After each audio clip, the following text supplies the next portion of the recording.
put in my coordinate system. It's standard. We only have one freaking coordinate system. X, Y. That's not the case in dynamics. How many going on the dynamics with me? We use 4 different coordinate systems in the first unit. Okay? So be careful. Next, I need these angles, alpha and theta. I don't have them, but I do have distances, right? This is 6, this is 4. So I can say theta here is tangent inverse of 4 over 6, which means theta, or actually alpha, not theta. Alpha is equal to, what the hell is it equal to?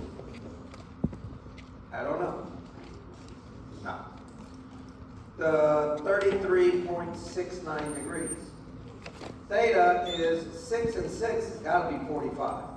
I don't even need to do the tangent inverse of that. So I have those angles. I could, if you wanted to, do slopes 6, 4, and this would be the square root of 6 squared plus 4 squared. Same thing here, 6 squared, that would be the square root of 6 squared plus 6 squared. So I could do slopes if I wanted to. Doesn't matter how you do it, you're going to get the same result. So I come in and I say some forces in the y is equal to 0, positive upward.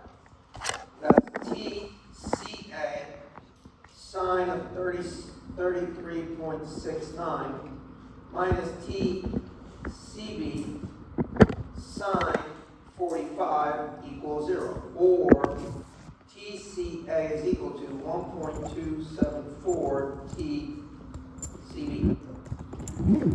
Didn't give me anything, but it gave me an equation.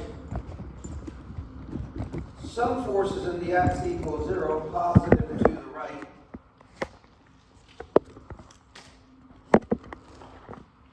Oh, this was to the right, sorry. This is upward, positive. That says TCA cosine 33.69 plus TCB cosine of 45 minus W equals 0, or just equal to W. That's 0.832 TCA plus 0.707 TCB equals W. What do I have here? I have 2 equations into unknowns, TCA and TCB. Take this right here and dump it in for here. I'll get 1 equation of TCB. So TCB is going to equal to 0.566 W. If I then take this and dump it back in here, I get TCA in terms of W. 0.721 W. That's all equilibrium. Now comes the failure criterion. What do I know? I know 400 must equal to 0.721 W. W is equal to 554.78. I also know 300 must equal to 0.566 W. W is equal to 530.04. Pounds. W max, the largest I can have before a failure occurs. 530.04 pounds. So my question to you is, was this really that hard of a question? Yet I got lots of people fucking it up. Yeah, What? I'm not going to worry about what you got and what you didn't get. Go find the damn quiz and then argue with me about the points taken off. If I did this right, yes.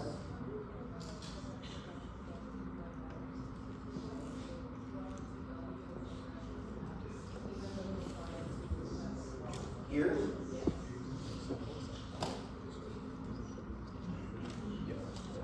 Say what? This is in the X. Yeah.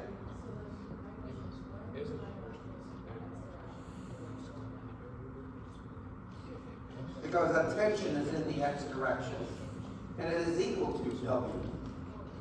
Same thing, that's what this told us. Yeah. Okay? Any other questions on this? Yeah. Yeah. This is not a five-step process problem. Five-step process for 3D, this is a 2D problem. All right. Moving on. We are now into distributed loads. Everything we have done so far has been concentrated loads, loads at a particular point. What we want to do now is handle distributed loads. What the hell do we mean by that? Well, I'll give you a couple of examples. Snow on top of the roof, that's a distributed load. Your ass on the chair is a distributed load. It's acting over an area. Okay? Wind load, etc. For distributed loads, we usually classify it with a force intensity W of x. So I get a distributed load that looks like this. This is a nice rectangular, uniform rectangular load. We say it's 100 pounds per foot. That's the force intensity, given in pounds per foot. Now, we never did this before, but I'm looking at this going, how can I simplify myself, my life? And the answer is, hey, in the back pocket, I got equivalence. Equivalence said, any parallel system of forces can be reduced down to a single force at a known location. Isn't that what equivalence told me? I can reduce concurrent, coplanar, and parallel. This is a parallel / coplanar system. I can reduce it down to a single force at a known location. And what happens? I have the same net external effect on the body as the distributed load. Internally, 100% different. Not the same at all. Okay? But externally, there's a constant equivalence there. So my goal is to take this by the principle of equivalence, reduce it down to a single force at a known location, which equivalence tells me I can do that. So, what is the key? The key is, let's convert the distributed load to a concentrated load. What allows me to do that? And that is equivalence. So you can see why I tell you, hey, in this class, the two biggest concepts are equilibrium and equivalence. What equivalence say I can do? Hey, I can take any system of forces and moments, reduce it down to a single force, single moment. And if my litmus test works, I can reduce it down to a single force. And we said, I don't even need the litmus test for concurrent, coplanar, and parallel systems. They always reduce down to a single force at a known location. Yeah? Okay, so how do I accomplish this conversion? Simple. I'm going to start out by saying I have some arbitrary distributed load. Doesn't matter what it looks like, I don't care. It's an arbitrary distribution. So what I'm going to do is what I did, or what you did also, in Calc 1. What you did is we said, hey, I'm going to put a rectangle in here with the base dx and the height dw. And then what I'm going to do is I'm going to squeeze a bunch of these rectangles in. So I'm going to put tons and tons of rectangles to simulate that distributed load. Well, if you remember from calc, that's called a Riemann sum, which then turned into an integral. And what you said was, hey, the height of this rectangle is base times the height. So, the differential area of this rectangle is w of x dx. And I'm going to jam a shitload of these in here. And I'm going to turn it into an integral. So my Riemann sum turns into an integral that looks like this. Integral dw is equal to integral from 0 to L, from the start of the beam to the end of the beam, w of x dx, which we just said was equal to integral dA. What the hell are we talking about? We're talking about the single force resultant equal to this integral. Integral 0 to L, w of x dx. But if you go back to Calc 1, what was the integral? It was the area under the load curve. It was the area under the curve. In this case, it's a load curve because it's representing the load of, or the force that's acting on the beam. So, fact 1 kicks in and says, hey, if you want to take the distributed load, reduce it down to a single force, all you have to do is find the area underneath the curve. Well, shit, that's easy. Okay? That's fact number 1 that you should be aware of. The magnitude of that load is the area underneath the load curve.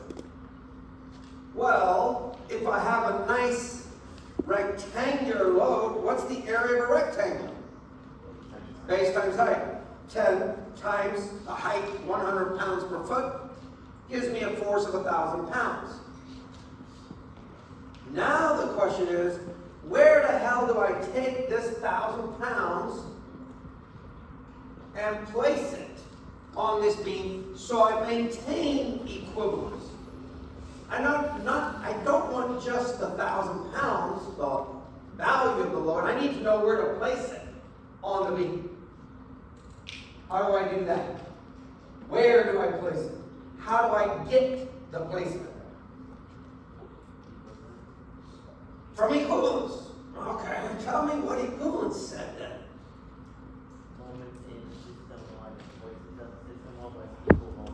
Yes, equivalence said, hey, forces here must equal forces there. So this force translates to 1,000 pounds over there. What else? Moments that are generated here must equal the moments generated here. Okay, so let's set the moments equal. Yeah? So I'm going to set the moments equal. That's what equivalence said for me to do. Moments of the original system must equal moments of the reduced system. Well, the moments of the reduced system is force times distance, x times Fr. That Fr in our problem was 1,000 pounds. But I'm trying to make it generic. X times Fr. Well, that's equal to, what's the moment of the distributed load? Well, it's W of x dx, and I multiply times x to get a moment. Well, this in the brackets here is nothing more than dA. So it's x times dA. Well, guess what? We in engineering call that the first moment of the area. X dA. Which is also known as the center of the area, or the common word we use is centroid. So from this point on, when we say centroid, we are talking about the center of the area. Just like you have a center of gravity, which is the center of the mass, or the weight, we have the centroid center of the area. So if I solve this by dividing by Fr here and Fr over here, I'm literally going to get this equation, which in its original sense is x w of x dx. That's the moment of the original system divided by the force, which is the integral of w of x dx. All this boils down to fact number 2, which says, hey, that point of application for Fr is going to be at the center of the load, or the area. Central. Fact number 1.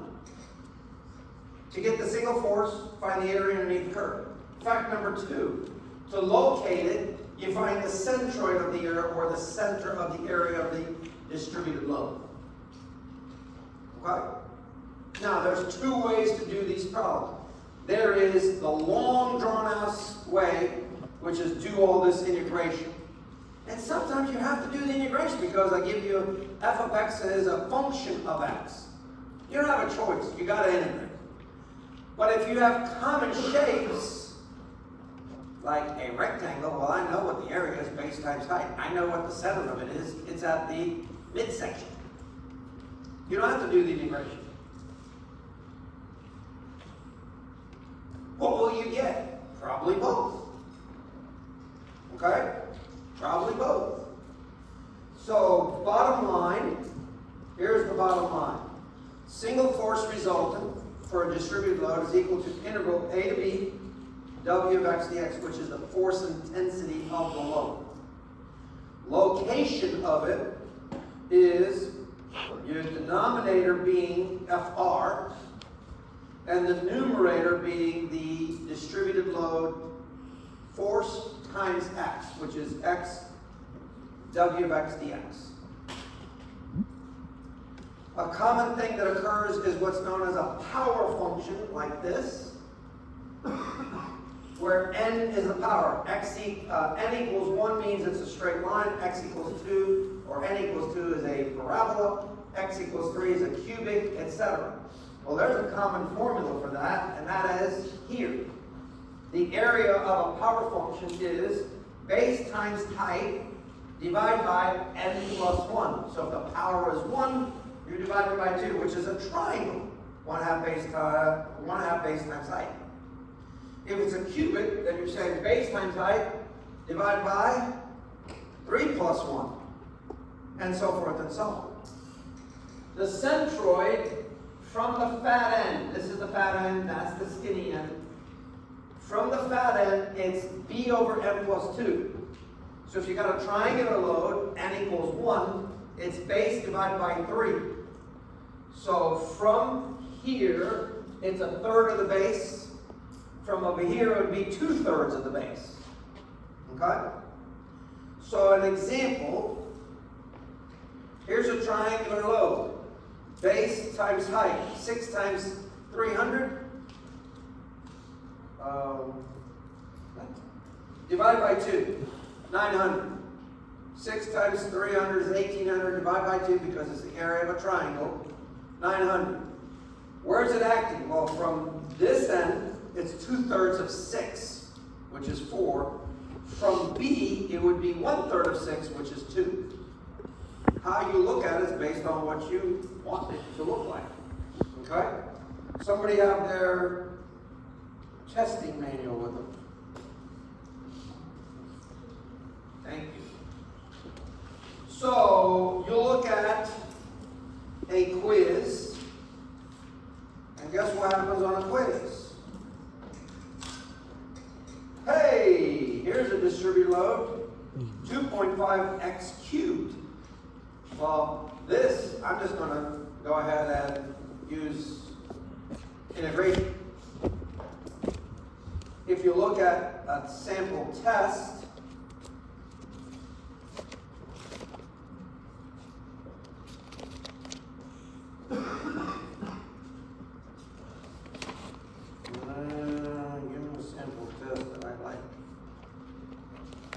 it varies. Sometimes I give just standard problems, and sometimes I give you W of x. Sometimes I give you both. And I try to, there you go. There you go. W of x is equal to minus 12x squared plus 45x plus 750. You're going to have to integrate that one. Ain't no other way about it. On the next one, between F and E, you've got a constant 300-pound force that is rectangular. You can see my solution, I integrated. I didn't have a choice. Over here, I didn't integrate. I just said base times height, 2 times 300, 600, and it's 1 foot from E. Or 1 foot from F, either way. So you can see that sometimes you have to integrate, sometimes you don't. And I wouldn't be surprised if I gave you both, like I did on that problem. Okay? Questions? Now, all this stuff is in the video. I just went through it relatively quickly because I know it's there and you can take your time and look at it a little more closely and enjoy it and play me back 10,000 times until you get it. Page 77.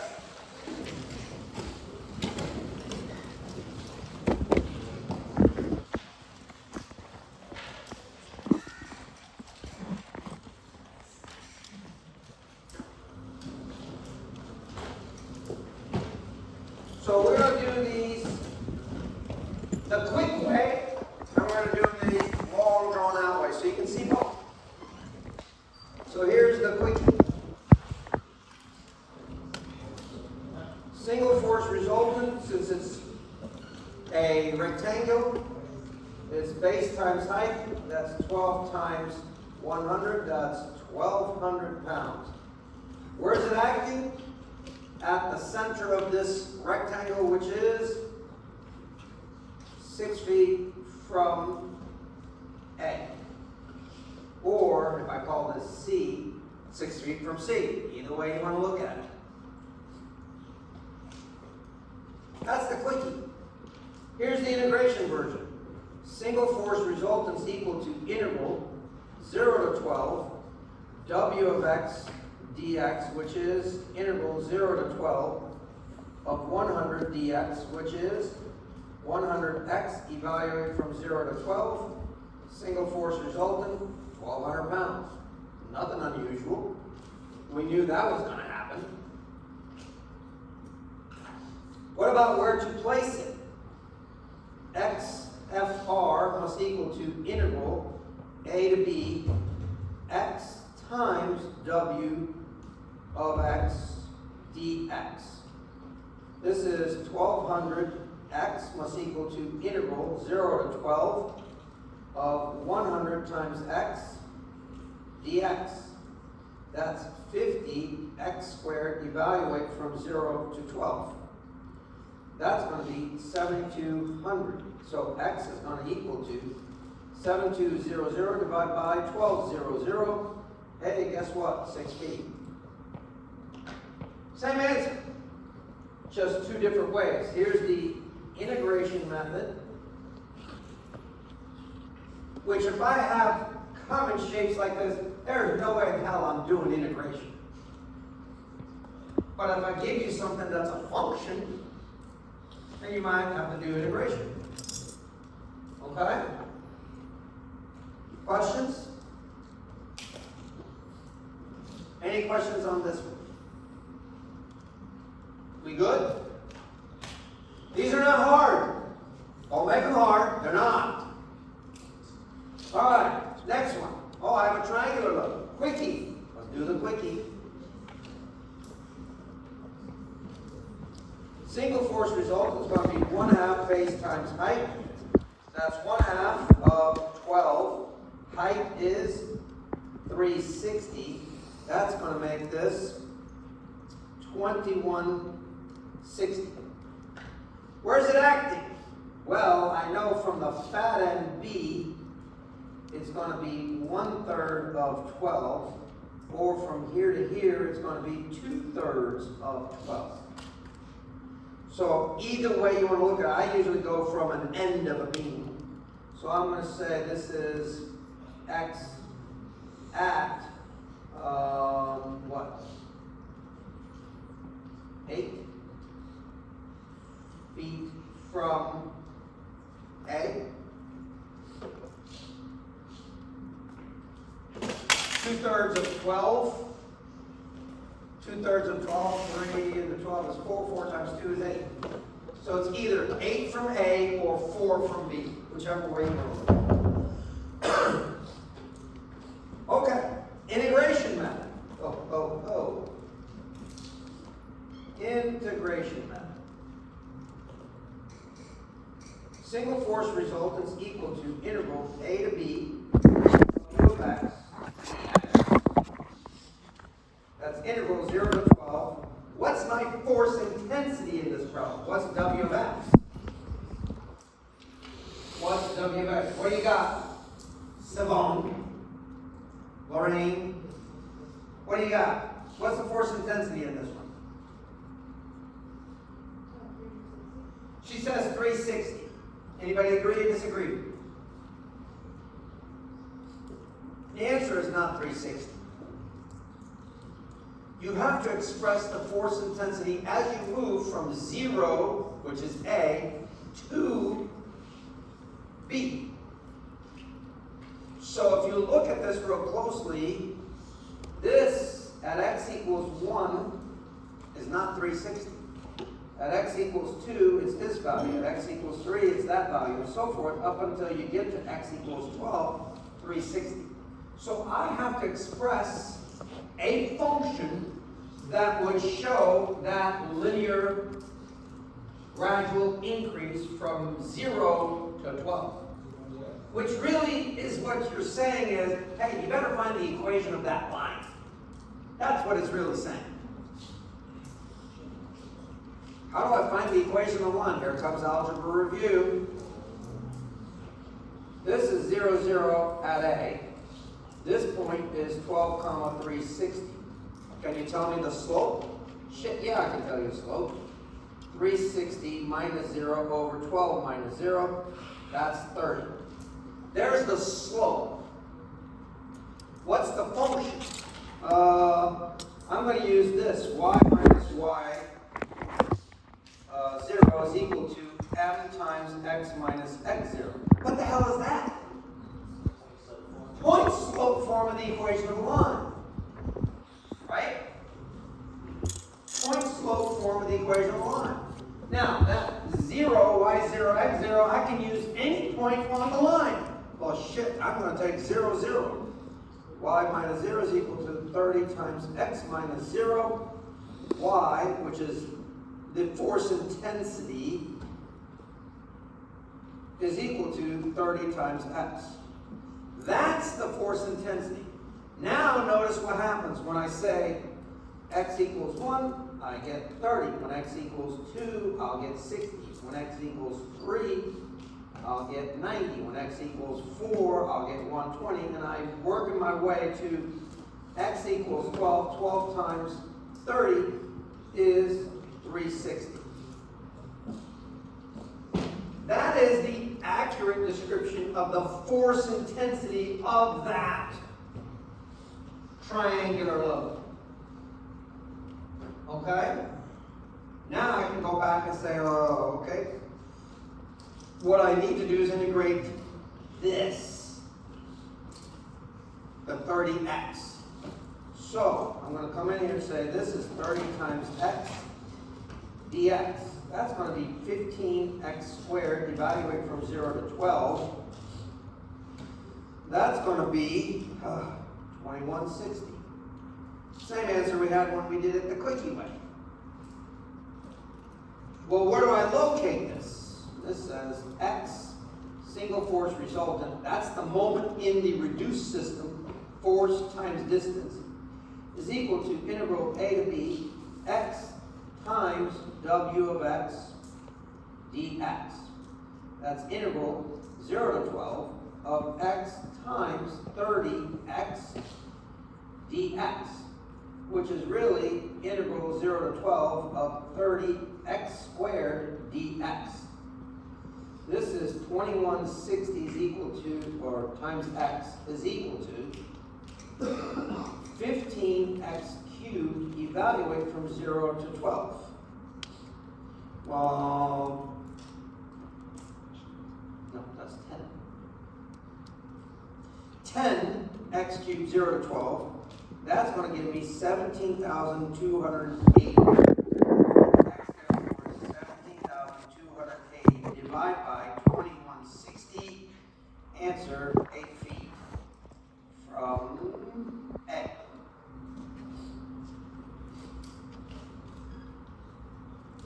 So whether you do it the quick, easy way or the long-ass way, you're going to get the same damn answer. Okay? Now, what the hell did we really do? We basically took this guy. Here's A, here's C, here's B, and we said this was equivalent to a single force, 2160, acting 8 feet from here. This is system 1, this is system 2. That's what we said. So if this was a sensing, feeling being, it could not decipher between that load and that load externally. Internally, a whole different animal. And we'll get into internal loads later in April. But these are equivalent externally. Okay? So rather than working with a distributed load, I'll work with the single concentrated load, make my life a lot easier than working with the distributed load. Yes? Who's not with me? Put your hand down, pretty boy.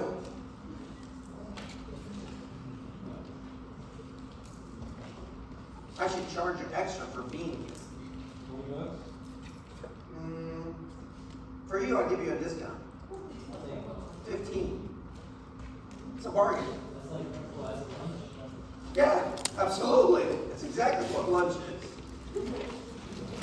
All right, next problem. Hey, I have a trapezoid.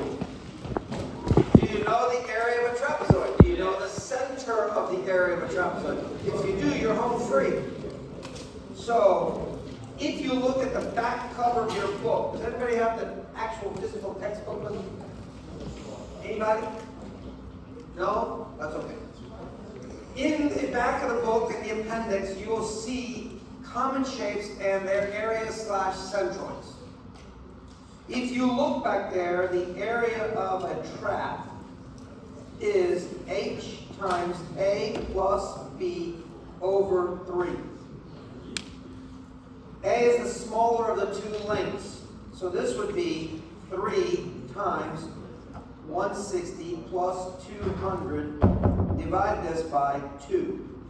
So the area of the trap is equal to 540. So the single force resultant is 540.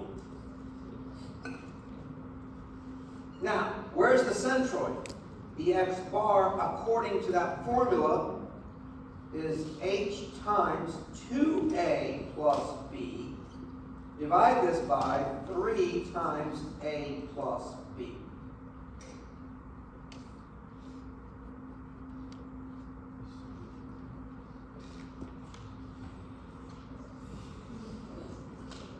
So this is 3 times 2 times 160.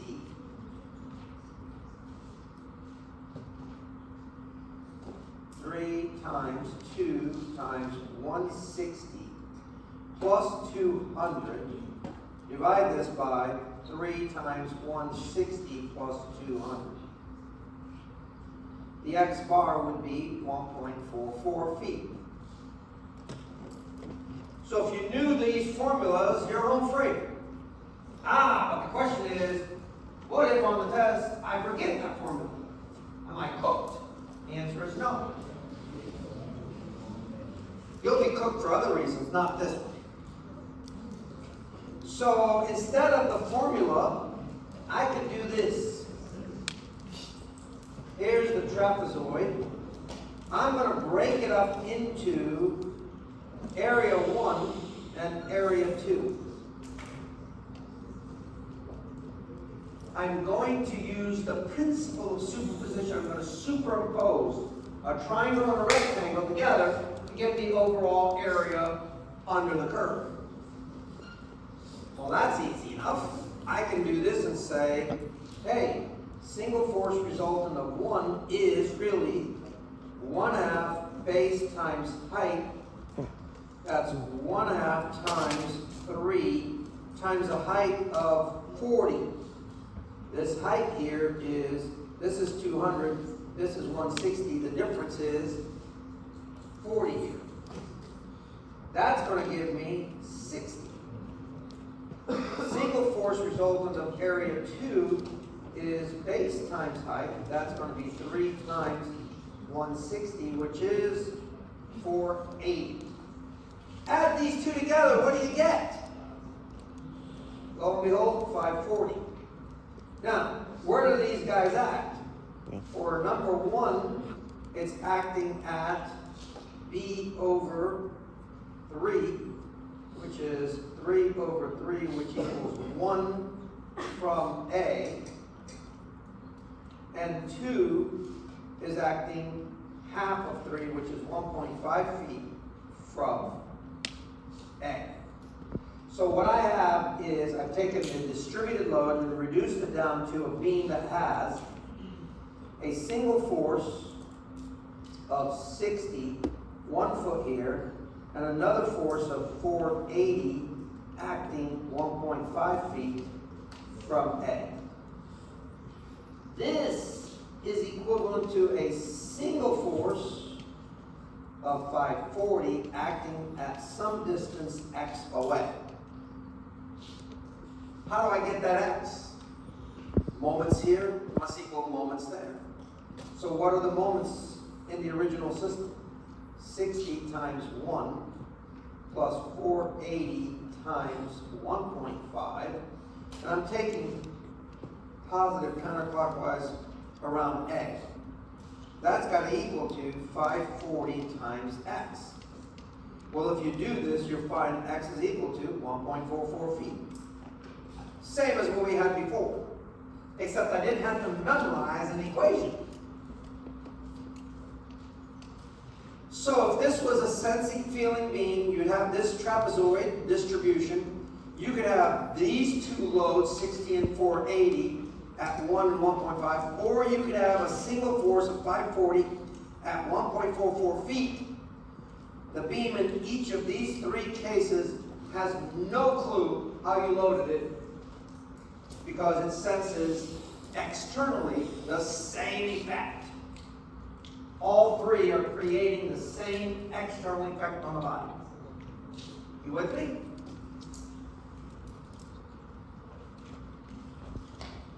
Who's not with me? You're not with me. Of course you're not. You're hanging out with the wrong crowd. Whoa, yeah.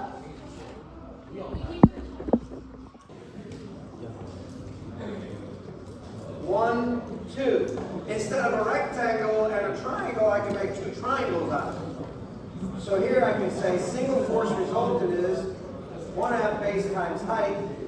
This is 1/2 times 3 times 200. That's equal to 300. So this is 1. Single force resultant 2 is equal to 1/2 times base 3, height 160.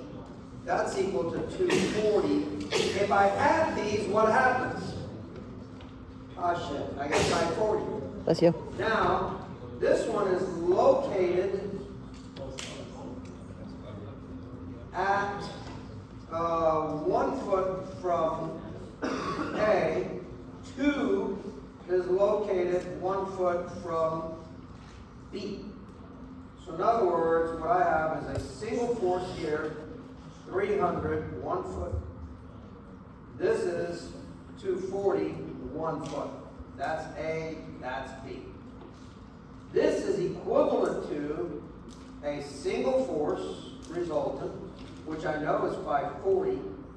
And if I equate the moments here to the moments here, I'm going to have 300 times 1, and I'm taking moments at A clockwise. 300 times 1 plus 240 times 2 must equal to 540 times x. X is equal to 1.44 feet. So again, I have 1, 2, 3, 4 ways to express the loads, and the beam ain't got a clue other than, hey, the net effect is the same to me. The net effect is the same. So I can load it 4 different ways, and the beam can't decipher between the 4. What?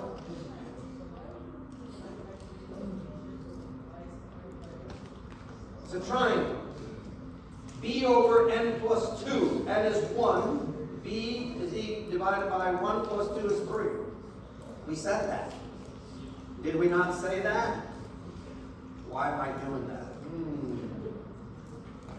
Things that make you go,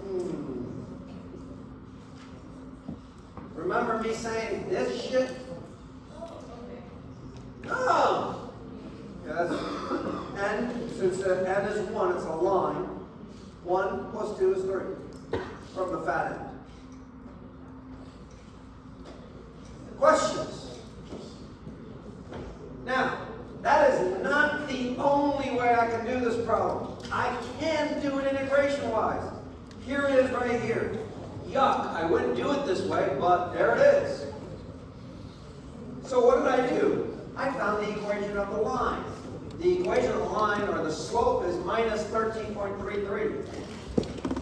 What's the equation of the line? I went back to the point slope form. What did y of an x, any y of x you want? I took 0 and 200. Got the equation for the force intensity. Then I proceeded to integrate for the single force. Notice, when I integrate that single force, I'll get 539.997. That's pretty much 540. Then the location, x times w of x divided by the single force resultant.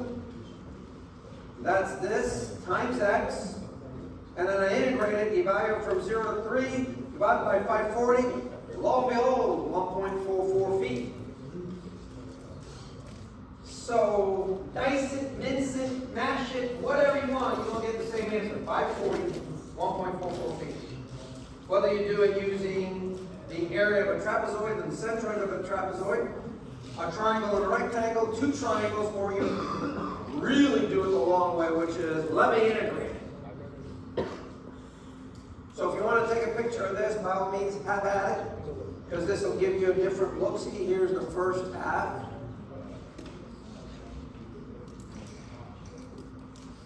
And I'll give you the second half right there. So you can see I can do it more simply. Would I do it this way? No. No reason to. The only time I'm going to use integration is if I have to. And that's when I'm given a function. So here's what you have to be aware of and be afraid of. Can you do these integrals? Integral e to the 2x. Can you do integral cosine 2x? Can you integrate sine 2x? Can you integrate x square root x squared plus 2 dx?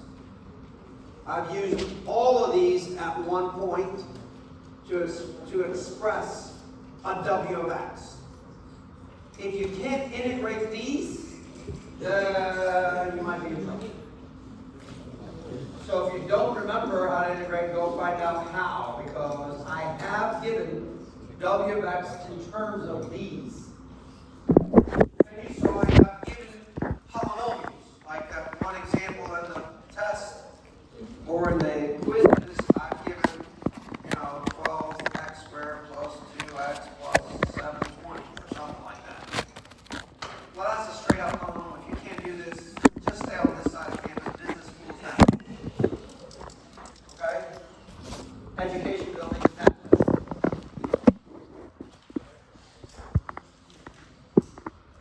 I don't know, where is criminal justice? Somewhere around here. Okay? Communications, right? Next door.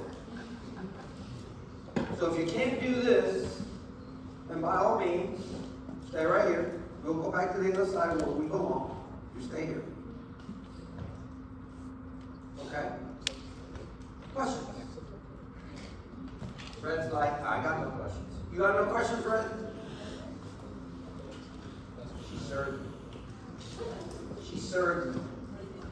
I don't like being certain. I don't like Nora.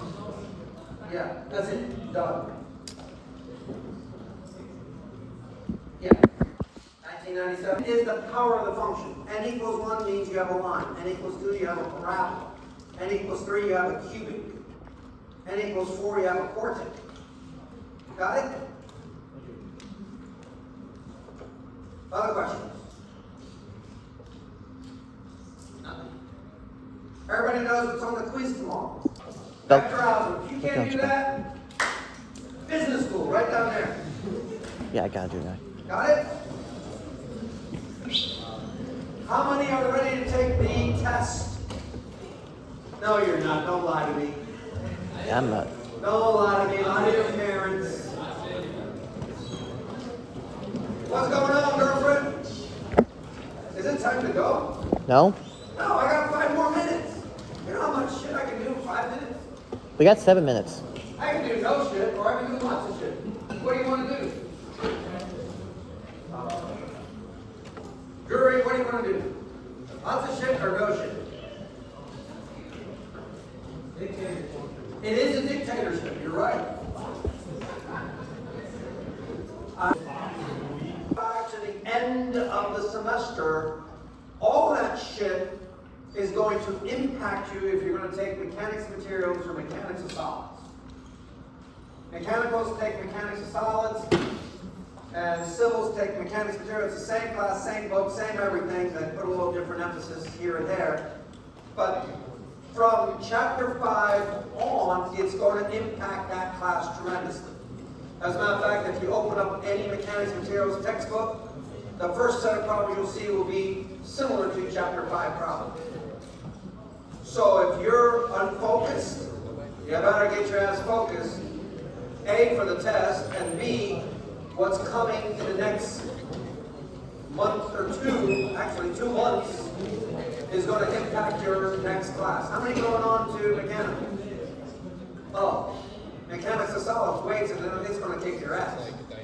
Especially if you don't get this rounded in you from here. How many civils going into mechanics of materials? Same thing. That class is going to impact you, and I know Stokes is going to kick your ass if you don't know your shit. Okay? It's not a threat, it's just ask him. He's in the class right now. What do you got? Tell him.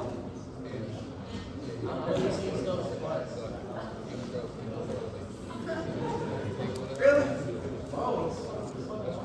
He's hard. I told him. See? He's telling you he's hard. But he's good. Is he not good? He's good. All right? Have a good one.